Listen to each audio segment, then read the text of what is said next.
Assalamualaikum warahmatullahi wabarakatuh.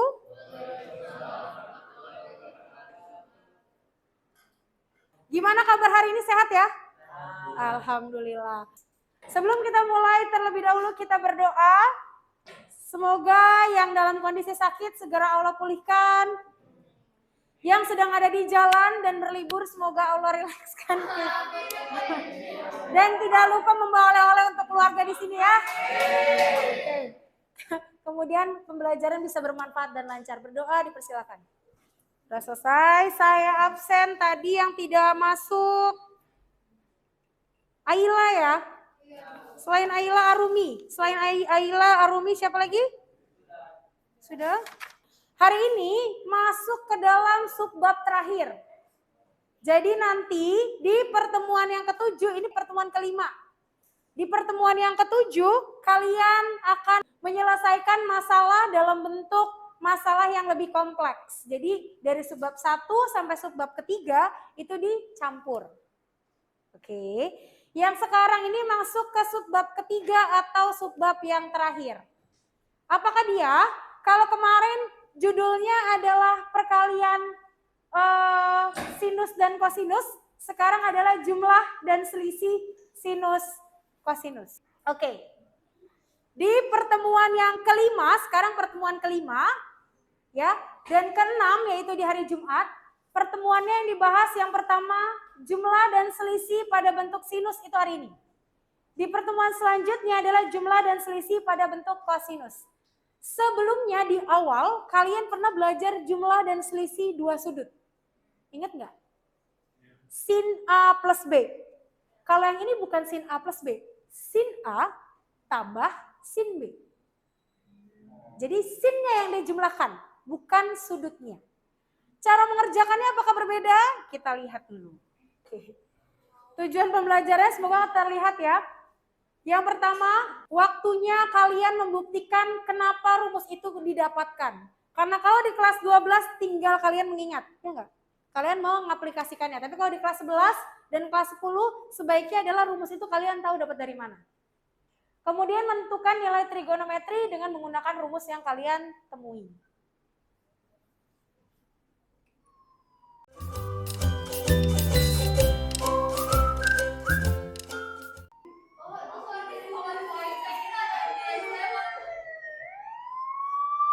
Jadi sebenarnya saya mau memberitahu gini, kalian ingat nggak kalau beberapa kendaraan yang melayani masyarakat punya sirine untuk kondisi darurat?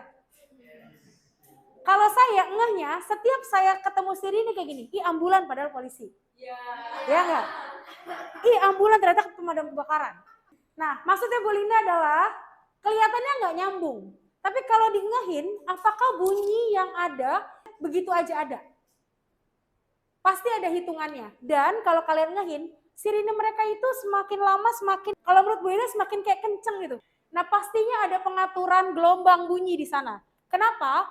Mau mereka jauh, mau mereka dekat, mereka punya batasan gelombang yang harus terdengar oleh manusia. Ya, karena sifatnya kan urgent ya. Nah, ternyata bunyi-bunyi mereka itu tidak mungkin tidak ada rumus bunyinya. Lagu sama sirine itu gelombangnya beda. Kalau sirine itu kalau menurut Bu Linda ya ada kayak alunan yang emang ngebuat kita tuh intinya fokus, oh ada urgent, ada sesuatu peristiwa gitu. Tapi kalau lagu itu dinikmati. Nah, percaya atau tidak percaya suara sirine tersebut itu mereka punya suatu rumus di mana simpangan bunyinya ya simpangan bunyinya itu nantinya akan membuat perbedaan pada setiap hasil bunyi yang dihasilkan. Masalahnya adalah seperti ini, mobil ambulan yang melaju di jalan raya membunyikan sirine dengan gelombang bunyi sebesar, tepat di depan mobil tersebut ada mobil polisi yang membunyikan sirine, nah itu tabrakan tuh. Ternyata walaupun tabrakan tersebut, bunyi sirine yang didengar setiap orang di jalan raya tersebut semakin kuat karena terjadi interferensi gelombang. Jadi kalau kalian lihat dari rumusnya, ada dua gelombang yang sekaligus, ini mereka punya jadi alunan gelombang yang berbeda. Jadi kayak nyatu jadinya kolaborasi. Ya kan namanya bunyi, nggak mungkin dong kalian tetap bisa dengar, oh ini ada sirine yang ini nih, akan sulit akan sulit dibedakan. Dari rumus yang ini muncul kalau nanti mau menghitung, kalian perlu sin A plus sin B. Kalau gampangnya, sin 30 ditambah sin 30 sama dengan sin 60 enggak? Iya ya, sin 30 berapa? 1,5. Sin 30 berapa? Setengah. Ditambah setengah jadi berapa? 1. Sedangkan sin 60 berapa? Sama atau beda berarti? Beda. Maka biar kalian bisa mengerjakan caranya seperti apa?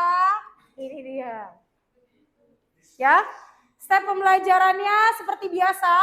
Kalian selalu akan berdiskusi, ya. Ini alurnya. Di belakang ada evaluasi, bentuknya kuisis. Kelompoknya sudah sesuai dengan tempat duduk?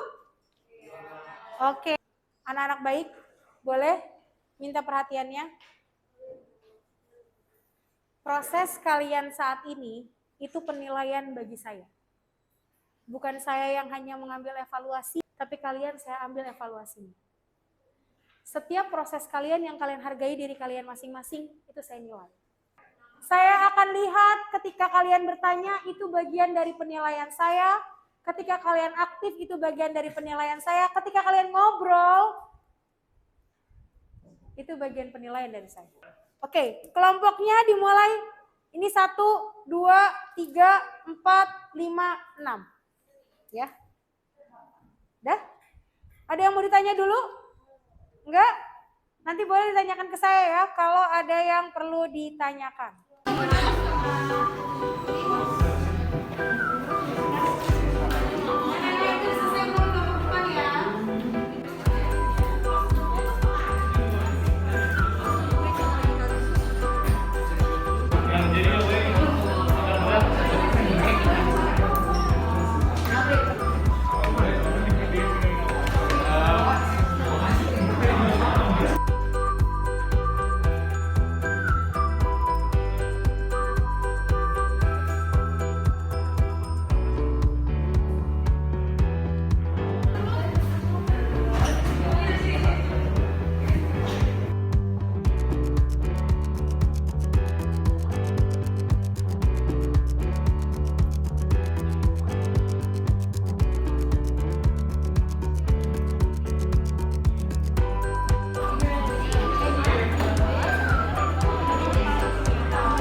adalah akar 3 sin 15 derajat. Sama nggak? Sebenarnya sin 15 derajat itu bisa dicari nggak? Bisa dicari nggak sin 15 derajat? Bisa. Dari apa? 45 kurang 30. Tapi di sini karena saya tahunya sin 15, jadi jawab aja yang sederhana di sini ya. Oke, terima kasih. Kami dari kelompok 6 akan menjelaskan tentang kelompok 2.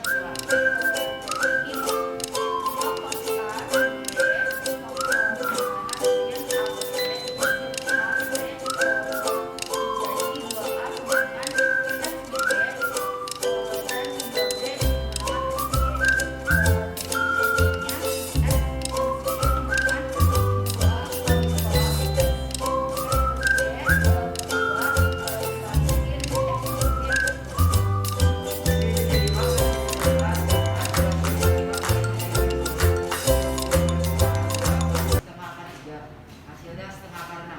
Sama? Oke, terima kasih. Yang pertama, apakah nilai sin 75 ditambah sin 15 sama dengan sin 90? Jelaskan. Jawabannya tidak, karena sin 75 kalau dihitung pakai cara yang lebih rumit, hasilnya akan berbeda dengan sin 90 yang nilainya 1. Oke, jadi kalau ada sin 75 sama sin 75 tambah sin 15 itu bukan langsung sin 90 ya.